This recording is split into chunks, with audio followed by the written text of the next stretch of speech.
ನಮಸ್ಕಾರ. ಕರ್ನಾಟಕ ಧ್ವನಿಗೆ ಸ್ವಾಗತ. ದೇಶದೆಲ್ಲೆಡೆ ಕಾಕ್ರೋಚ್ ಜನತಾ ಪಾರ್ಟಿ ಅನ್ನುವಂತಹ ಒಂದು ಪಾರ್ಟಿ ಈಗ ವೈರಲ್ ಆಗ್ತಾ ಇರುವಂಥದ್ದನ್ನು ನಾವು ಗಮನಿಸ್ತಾ ಇದ್ದೀವಿ. ಕಾಕ್ರೋಚ್ ಜನತಾ ಪಾರ್ಟಿ ಡಿಜಿಟಲ್ ಸಂಚಲನ. ಹಾಗಾದರೆ ಏನು ಕಾಕ್ರೋಚ್ ಜನತಾ ಪಾರ್ಟಿ, ಹೇಗೆ ಹುಟ್ಟು ಪಡೆಯಿತು, ಅದರ ಹಿಂದೆ ಇರುವಂತಹ ಹಿನ್ನೆಲೆ ಏನು ಅನ್ನೋದನ್ನು ನಾವು ನೋಡೋಣ. ಕಾಕ್ರೋಚ್ ಜನತಾ ಪಾರ್ಟಿ ಎನ್ನುವಂಥ ಹೆಸರು ಎಕ್ಸು, ಫೇಸ್ಬುಕ್ಕು, ಇನ್ಸ್ಟಾಗ್ರಾಮ್ ಸೇರಿದಂತೆ ವಿವಿಧ ಸಾಮಾಜಿಕ ಜಾಲತಾಣಗಳಲ್ಲಿ ಸಂಚಲನವನ್ನೇ ಸೃಷ್ಟಿ ಮಾಡ್ತಾ ಇದೆ. ಬಹು ಚರ್ಚಿತ ರಾಜಕಾರಣಿಗಳು, ಖ್ಯಾತನಾಮರು, ಸಿನಿಮಾ ನಟರು, ಸಾಮಾಜಿಕ ಕಾರ್ಯಕರ್ತರು ಅದಕ್ಕೆ ಬೆಂಬಲವನ್ನು ಕೂಡ ವ್ಯಕ್ತಪಡಿಸಿರ್ತಾರೆ. ಪರ ವಿರೋಧ ಚರ್ಚೆ ಒಂದಷ್ಟು ತಾರಕಕ್ಕೆ ಏರಿದೆ ಅಂತಲೇ ನಾವು ಹೇಳ್ಬೋದು. ಜಂಜಿಗಳ ಬೆಂಬಲ ಪಡೆದಿರುವಂತಹ ಆನ್ಲೈನ್ ಆಂದೋಲನ ನೋಂದಾಯಿತ ರಾಜಕೀಯ ಪಕ್ಷವಾಗಿ ಚುನಾವಣಾ ರಾಜಕೀಯಕ್ಕೆ ಇಳಿತದ ಅಥವಾ ಬಹುಬೇಗ ಆರಂಭ ಆದಂತೆ ದಿಢೀರ್ ಆಗಿ ಅಂತ್ಯ ಆಗ್ತದ ಅನ್ನುವಂಥ ಚರ್ಚೆಗಳು ನಡೀತಾ ಇದೆ. ಭಾರತದಲ್ಲಿ ಈ ಕಾಕ್ರೋಚ್ ಜನತಾ ಪಾರ್ಟಿಯ ಎಕ್ಸ್ ಖಾತೆಯನ್ನು ತಡೆ ಹಿಡಿಯಲಾಗಿದೆ. ಈ ಬಗ್ಗೆ ಕೂಡ ಒಂದಷ್ಟು ಚರ್ಚೆಗಳು ನಡೀತಾ ಇರುವಂಥದ್ದು. ಕಾಕ್ರೋಚ್ ಜನತಾ ಪಾರ್ಟಿ ಅನ್ನುವಂಥದ್ದು ಒಂದು ನೋಂದಾಯಿತ ರಾಜಕೀಯ ಪಕ್ಷ ಅಲ್ಲ. ಬಹಳ ವರ್ಷಗಳ ಕಾಲ ನಿರ್ದಿಷ್ಟ ತತ್ವ ಸಿದ್ಧಾಂತವನ್ನು ಆಧರಿಸಿ ನಡೆದು ಬಂದಂಥ ಚಳವಳಿ ಕೂಡ ಅಲ್ಲ. ದಿಢೀರಾಗಿ ಹುಟ್ಟು ಪಡೆದಿರುವಂಥದ್ದು. ಅಷ್ಟೇ ಶರವೇಗದಲ್ಲಿ ಇದು ದೇಶವ್ಯಾಪ್ತಿ ಹರಡಿರುವಂತಹ ಆನ್ಲೈನ್ ಆಂದೋಲನ. ಇದರ ಹುಟ್ಟಿಗೆ ಆಧಾರ ಆಗಿದ್ದು ಇತ್ತೀಚೆಗೆ ಸುಪ್ರೀಂ ಕೋರ್ಟ್ನ ಮುಖ್ಯ ನ್ಯಾಯಮೂರ್ತಿ ಸೂರ್ಯಕಾಂತ್ ಅವರ ಹೇಳಿಕೆ. ಕೆಲವರು ಜಿರಳೆಗಳು ಇದ್ದಂತೆ, ಅವರಿಗೆ ಯಾವುದೇ ಉದ್ಯೋಗ ಸಿಗೋದಿಲ್ಲ, ಅಂಥವರು ತಾವೇ ಮಾಧ್ಯಮ, ಸಾಮಾಜಿಕ ಮಾಧ್ಯಮ, ಮಾಹಿತಿ ಹಾಗೂ ಕಾಯ್ದೆ ಅಥವಾ ಇತರ ಕಾರ್ಯಕರ್ತರಾಗಿ ಸಮಾಜದ ಎಲ್ಲರ ಮೇಲೆ ದಾಳಿ ಮಾಡಲಿಕ್ಕೆ ಆರಂಭ ಮಾಡ್ತಾರೆ ಅಂತ ಹೇಳಿದರು. ಪದಾಂಕಿತ ಹಿರಿಯ ವಕೀಲ ಸ್ಥಾನಕ್ಕಾಗಿ ವಕೀಲರೊಬ್ಬರು ಸಲ್ಲಿಸಿದ್ದಂತಹ ಅರ್ಜಿಯ ವಿಚಾರಣೆಯ ವೇಳೆ ಸಿಜೆಐ ಅವರು ಹೀಗೆ ಹೇಳಿದ್ದರು ಎಂದು ವರದಿಯಾಗಿತ್ತು. ಅದರ ಬಗ್ಗೆ ಸಾಮಾಜಿಕ ಜಾಲತಾಣದಲ್ಲಿ ಚರ್ಚೆ ಕೂಡ ಹುಟ್ಟುಕೊಂಡಿತ್ತು. ತಾವು ಹಾಗೆ ಹೇಳಿದ್ದು ಯೋಜನರ ಬಗ್ಗೆ ಅಲ್ಲ, ತಮ್ಮ ಮಾತನ್ನು ತಪ್ಪಾಗಿ ವ್ಯಾಖ್ಯಾನಿಸಲಾಗಿದೆ ಎಂದು ಕೂಡ ಸಿಜೆಐ ಸೂರ್ಯಕಾಂತ್ ಅವರು ಸ್ಪಷ್ಟೀಕರಣವನ್ನು ನೀಡಿದರು. ಈ ಹಿನ್ನೆಲೆಯಲ್ಲಿ ಹುಟ್ಟಿದ್ದೇ ಸಿಜೆಪಿ. ಇದೊಂದು ವಿಡಂಬನಾ ರಾಜಕೀಯ ಪಕ್ಷ. ಯುವಕರಿಂದ ಯುವಕರಿಗಾಗಿ ಯುವಕರೇ ಆರಂಭಿಸಿದಂಥ ಜಾತ್ಯತೀತ, ಸಮಾಜವಾದಿ, ಪ್ರಜಾತಾಂತ್ರಿಕ ರಾಜಕೀಯ ವೇದಿಕೆ ಎಂದು ಸ್ವಯಂ ಘೋಷಣೆ ಮಾಡಿಕೊಂಡಿದೆ. ಸಾಮಾಜಿಕ ಜಾಲತಾಣಗಳಲ್ಲಿ ಸಿಜೆಪಿ ಬಗ್ಗೆ ಮೀಮ್ಸ್ಗಳು, ಪೋಸ್ಟ್ಗಳು ಬಹಳ ವ್ಯಾಪಕವಾಗಿ ಹರಡಿರುವಂಥದ್ದನ್ನು ನಾವು ಈಗಾಗಲೇ ಗಮನಿಸಿರ್ತೇವೆ. ರಾಜಕೀಯ ಮತ್ತು ಇತರ ರಂಗಗಳ ಕೆಲವು ಪ್ರಮುಖ ಜನರು ಕೂಡ ಇದಕ್ಕೆ ಬೆಂಬಲವನ್ನು ಸೂಚಿಸಿದ್ದಾರೆ. ಗಂಭೀರ ಚರ್ಚೆಗಳು ಕೂಡ ನಡೀತಾ ಇದೆ. ಪಕ್ಷದ ವತಿಯಿಂದ ಮುಂಬರುವ ಬಿಹಾರದ ಉಪಚುನಾವಣೆಯಲ್ಲಿ ಅಭ್ಯರ್ಥಿಗಳನ್ನು ಹಾಕುವ ಸಾಧ್ಯತೆ ಇದೆ ಕೂಡ ಅಂತ ಹೇಳಲಾಗ್ತಾ ಇದೆ. ಆದರೆ ಈ ಬಗ್ಗೆ ಅಧಿಕೃತ ಮಾಹಿತಿ ಹೊರಬಿದ್ದಿಲ್ಲ. ಕೆಲವರು ಇದು ದೇಶದ ರಾಜಕೀಯ ರಂಗದ ಭರವಸೆ, ನೆರೆ ರಾಷ್ಟ್ರಗಳ ಆದಂತೆ ಇಲ್ಲೂ ಕೂಡ ಜಂಜಿ ರಾಜಕಾರಣ ಬದಲಾವಣೆ ತರಬಲ್ಲದು ಎಂದರೆ, ಮತ್ತೆ ಕೆಲವರು ಇದು 2 ದಿನದ ಉನ್ಮಾದ ಅಷ್ಟೇ ಅಂತ ಹೇಳ್ತಾ ಇದ್ದಾರೆ. ಇನ್ನು ಇನ್ಸ್ಟಾಗ್ರಾಮ್ನಲ್ಲಿ 1.71 ಕೋಟಿ ಫಾಲೋವರ್ಸನ್ನು ಇದು ಹೊಂದಿರುವಂಥದ್ದು. ಸಿಜೆಪಿ ಸದ್ಯ ಅಮೆರಿಕದಲ್ಲಿರುವ ಪುಣೆಯ ಅಭಿಜಿತ್ ದೀಪ್ಕೆ ಎನ್ನುವ ಯುವಕ ಮೇ 16ರಂದು ಆರಂಭಿಸಿದಂತಹ ವೇದಿಕೆಯಾಗಿರ್ತದೆ. ಯಾವ ಮುಂದಾಲೋಚನೆ, ವಿಶೇಷ ತಯಾರಿ ಇಲ್ಲದೆ ಆನ್ಲೈನ್ನಲ್ಲಿ ಪಕ್ಷ ಆರಂಭಿಸಿದ್ದಾಗಿ ದೀಪ್ಕೆ ಹೇಳಿದ್ದಾರೆ. ಆದರೆ ಅದಕ್ಕೆ ಸಿಗುತ್ತಿರುವಂಥ ಸ್ಪಂದನೆ ನೋಡಿ ಸ್ವತಃ ಬೆರಗಾಗಿದ್ದಾರೆ. ಕೇವಲ 4 ದಿನದಲ್ಲಿ ಇನ್ಸ್ಟಾಗ್ರಾಮ್ ಅದರ ಫಾಲೋವರ್ಸ್ ಸಂಖ್ಯೆ 1.71 ಅಂದರೆ ಮೇ 21ಕ್ಕೆ ಅಷ್ಟಾಗಿತ್ತು. ಜಗತ್ತಿನ ಅತಿ ದೊಡ್ಡ ಪಕ್ಷ ಎಂದು ಪ್ರತಿಪಾದಿಸುವ BJPಯನ್ನು ಕೂಡ ಇದು ಹಿಂದಿಕ್ಕಿದೆ. ಗುರುವಾರ ಮಧ್ಯಾಹ್ನ ಹೊತ್ತಿಗೆ ಭಾರತದಲ್ಲಿ ಈ ಪಾರ್ಟಿಯ ಎಕ್ಸ್ ಖಾತೆಯನ್ನು @CJP 2029 ತಡೆ ಹಿಡಿಯಲಾಗಿದೆ.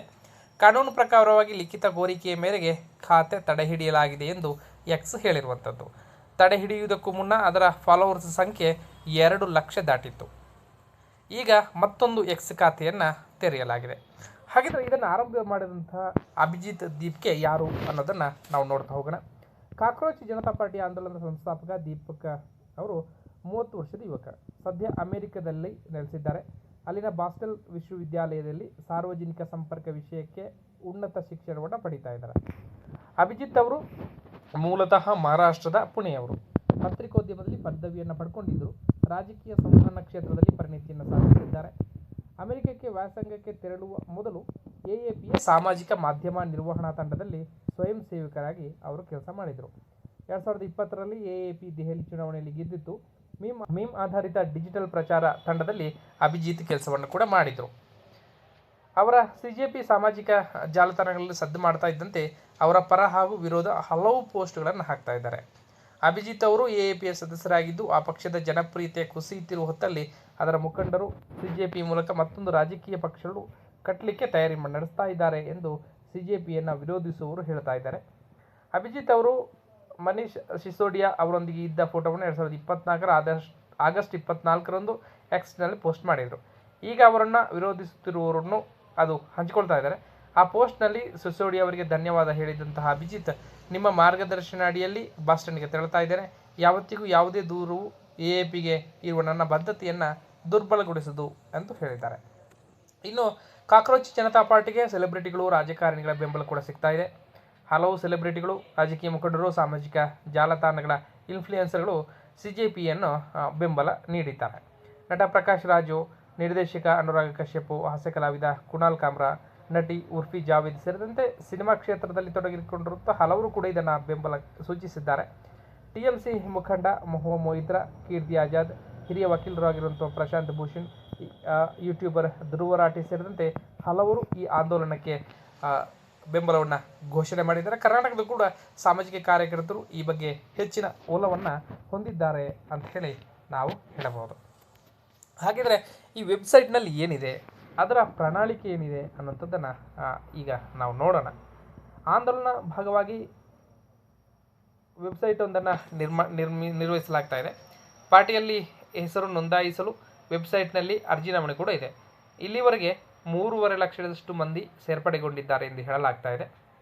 ಆಂದೋಲನ ಧ್ಯೇಯ, ಪಕ್ಷದ ಪ್ರಣಾಳಿಕೆ, ಸದಸ್ಯರಾಗಲು ಇರಬೇಕಾದಂಥ ಅರ್ಹತೆ ಮತ್ತು ಸಂಪರ್ಕದ ವಿವರಗಳು ವೆಬ್ಸೈಟ್ನಲ್ಲಿ ಲಭ್ಯ ಇದೆ. ಸೋಮಾರಿ, ಸದಾ ಆನ್ಲೈನ್ನಲ್ಲಿರುವವರು ಮತ್ತು ಇತ್ತೀಚೆಗೆ ಜಿರಳೆಗಳು ಎಂದು ಕರೆಸಿಕೊಳ್ಳುವ ಯುವಜನರಿಗಾಗಿ ಪಕ್ಷವನ್ನು ಕಟ್ಟುವುದು ನಮ್ಮ ಉದ್ದೇಶ, ಉಳಿದೆಲ್ಲವೂ ವಿಡಂಬನೆ ಎಂದು ಹೇಳಲಾಗಿದೆ. ನಾವು ಮತ್ತೊಂದು PM ಕೇರ್ಸ್ ನಿಧಿ ಸ್ಥಾಪಿಸಲು, ತೆರಿಗೆದಾರರ ಸಂಬಳದಲ್ಲಿ ದಾವೋಸ್ನಲ್ಲಿ ರಜೆಯನ್ನು ಕಳೆಯಲು ಅಥವಾ ಭ್ರಷ್ಟಾಚಾರವನ್ನು ದೂರದೃಷ್ಟಿಯ ಉದ್ದೇಶದ ವೆಚ್ಚಗಳು ಎಂದು ಮರು ಬ್ರ್ಯಾಂಡ್ ಮಾಡುವುದಕ್ಕಾಗಿ ಬಂದಿಲ್ಲ. ಹಣ ಎಲ್ಲಿಗೆ ಹೋಯಿತು ಎಂದು ಜೋರಾಗಿ ಮತ್ತು ಲಿಖಿತವಾಗಿ ಕೇಳೋದಕ್ಕೆ ನಾವಿಲ್ಲಿದ್ದೇವೆ ಎಂದು ಧ್ಯೇಯ ಹೇಳ್ತದೆ. ಹಾಗಿದ್ರೆ ಪ್ರಣಾಳಿಕೆ ಅಥವಾ ಬೇಡಿಕೆ ಏನು ಅನ್ನೋದನ್ನು ನೋಡೋಣ. CJP ಅಧಿಕಾರಕ್ಕೆ ಬಂದರೆ ಯಾವುದೇ ಮುಖ್ಯ ನ್ಯಾಯಮೂರ್ತಿಯವರಿಗೆ ನಿವೃತ್ತಿಯ ಕೊಡುಗೆಯಾಗಿ ರಾಜ್ಯಸಭಾ ಸ್ಥಾನವನ್ನು ನೀಡಲಾಗುವುದಿಲ್ಲ. ನಾಗರಿಕರ ಮತದಾನದ ಹಕ್ಕನ್ನು ಕಸಿದುಕೊಳ್ಳುವುದು ಭಯೋತ್ಪಾದನೆಗೆ ಸಮ. ಹಾಗಾಗಿ CJP ಅಥವಾ ವಿರೋಧ ಪಕ್ಷಗಳು ಆಡಳಿತದಲ್ಲಿರುವ ರಾಜ್ಯಗಳಲ್ಲಿ ಕಾನೂನುಬದ್ಧ ಮತವನ್ನು ತೆಗೆದುಹಾಕಿದರೆ ಮುಖ್ಯ ಚುನಾವಣಾ ಆಯುಕ್ತರನ್ನು UAPA ಅಡಿಯಲ್ಲಿ ಬಂಧಿಸಬೇಕು. ಸಂಸತ್ತಿನ ಸದಸ್ಯ ಬಲದ ಹೆಚ್ಚಿಸದೆ ಮಹಿಳೆಯರಿಗೆ 33% ಅಲ್ಲ 50% ಮೀಸಲು ಸಿಗಬೇಕು. ಹೆಚ್ಚುವರಿಯಾಗಿ ಎಲ್ಲ ಸಂಪುಟ ಸ್ಥಾನಮಾನಗಳಲ್ಲಿ ಮಹಿಳೆಯರಿಗೆ 50% ಮೀಸಲಾತಿ ನೀಡಬೇಕು. ನಿಜವಾದ ಸ್ವತಂತ್ರ ಮಾಧ್ಯಮಕ್ಕೆ ಅವಕಾಶ ಕಲ್ಪಿಸುವುದಾಗಿ ಅಂಬಾನಿ ಮತ್ತು ಅದಾನಿ ಮಾಲೀಕತ್ವದ ಎಲ್ಲ ಮಾಧ್ಯಮ ಪರವಾನಗಿಯನ್ನು ರದ್ದುಪಡಿಸಬೇಕು. ಗೋಧಿ ಮಾಧ್ಯಮಗಳ ನಿರೂಪಕರ ಬ್ಯಾಂಕ್ ಖಾತೆಗಳ ಬಗ್ಗೆ ತನಿಖೆಯನ್ನು ನಡೆಸಬೇಕು. ಪಕ್ಷಾಂತರ ಮಾಡುವ ಯಾವುದೇ ಶಾಸಕ ಅಥವಾ ಸಂಸದ 20 ವರ್ಷದವರೆಗೆ ಚುನಾವಣೆಯಲ್ಲಿ ಸ್ಪರ್ಧಿಸೋದು ಮತ್ತು ಯಾವುದೇ ಅಧಿಕಾರದ ಹುದ್ದೆ ಹೊಂದುವುದಕ್ಕೆ ನಿರ್ಬಂಧವನ್ನು ವಿಧಿಸಬೇಕು ಅಂತ ಹೇಳಿ ಪ್ರಣಾಳಿಕೆಯಲ್ಲಿ ಹೇಳಲಾಗಿರುವಂಥದ್ದು. ಕಾಕ್ರೋಚ್ ಜನತಾ ಪಾರ್ಟಿಗೆ ಸೇರಬೇಕಿದ್ರೆ ಏನು ಮಾಡಬೇಕು? ನಿರುದ್ಯೋಗಿ ಆಗಿರಬೇಕು. ಅದು ಬಲವಂತವಾಗಿ ಸ್ವಇಚ್ಛೆಯಿಂದ ಅಥವಾ ಅರ್ಹತೆ ಇದ್ದು ಉದ್ಯೋಗ ಸಿಗದಿದ್ದರೂ ಸರಿ, ನಾವು ಅದನ್ನು ಕೇಳೋದಿಲ್ಲ ಅಂತ ಹೇಳಿದ್ದಾರೆ. ಸೋಮಾರಿಯಾಗಿರಬೇಕು. ಅದು ದೈಹಿಕವಾಗಿ ಮಾತ್ರ. ಮಿದುಳು ಕೆಲಸ ಮಾಡ್ತಾ ಇರೋದನ್ನು ಮುಂದುವರಿಸಬೇಕು. ಸದಾಕಾಲ ಆನ್ಲೈನ್ನಲ್ಲಿರಬೇಕು. ಸ್ನಾನ ಮತ್ತು ಶೌಚದ ಬಳಕೆ ಸಂದರ್ಭದಲ್ಲಿ ವಿರಾಮ ಸೇರಿದಂತೆ ಕನಿಷ್ಠ 11 ಗಂಟೆ ಮೊಬೈಲ್ ಬಳಸಬೇಕು. ವೃತ್ತಿಪರವಾಗಿ ಮಾತನಾಡುವ, ಬರೆಯುವ ಸಾಮರ್ಥ್ಯ ಇರಬೇಕು. ವಿಷಯವು ತೀಕ್ಷ್ಣವಾಗಿದ್ದು ಪ್ರಾಮಾಣಿಕ ಮತ್ತು ಗಮನ ಸೆಳೆಯುವ ಅಂಶಗಳಿಂದ ಕೂಡಿರಬೇಕು ಅಂತ ಹೇಳಿ ಅಲ್ಲಿ ಹೇಳಲಾಗಿರುವಂಥದ್ದು. ಇದೊಂದು ಜೆನ್ಜಿ ಆಂದೋಲನ ಅಂತ ಹೇಳಲಾಗ್ತದೆ. CJPಯ ಆಶಯ, ಪ್ರಣಾಳಿಕೆ ಇತ್ಯಾದಿ ನೋಡಿದರೆ ಅದರ ಹುಟ್ಟು ಮತ್ತು ದಿಢೀರ್ ಜನಪ್ರಿಯತೆ ಹಿಂದೆ ಜೆನ್ಜಿಗಳ ಮನೋಧರ್ಮ ಎದ್ದು ಕಾಣ್ತಾ ಇರುವಂಥದ್ದು. ವಿಡಿಯೋ ನೋಡಿದ್ದಕ್ಕಾಗಿ ಧನ್ಯವಾದಗಳು. ನಿಮಗೇನಿಸ್ತು ಕಾಕ್ರೋಚ್ ಜನತಾ ಪಾರ್ಟಿಯ ಬಗ್ಗೆ ಅಥವಾ ಸಾಮಾಜಿಕ ಜಾಲತಾಣಗಳಲ್ಲಿ ಈ ಬಗ್ಗೆ ಬಹಳಷ್ಟು ಚರ್ಚೆ ನಡೀತಾ ಇದೆ. ಈ ಬಗ್ಗೆ ನೀವು ಕೂಡ ಕಮೆಂಟನ್ನು ಹಾಕ್ಬೋದು. ಕಾಕ್ರೋಚ್ ಜನತಾ ಪಾರ್ಟಿ ಡಿಜಿಟಲ್ ಸಂಚಲನ ನಿಮಗೇನಿಸ್ತು ಅನ್ನೋದನ್ನು ನಮಗೆ ಕೂಡ ಬರೀರಿ. ವಿಡಿಯೋ ನೋಡಿದ್ದಕ್ಕಾಗಿ ಮತ್ತೊಮ್ಮೆ ಧನ್ಯವಾದಗಳು. ಹೊಸ ವಿಷಯದೊಂದಿಗೆ ಮತ್ತೆ ಹಾಜರಾಗ್ತೀವಿ. ಅಲ್ಲಿವರೆಗೆ ನಮಸ್ಕಾರ.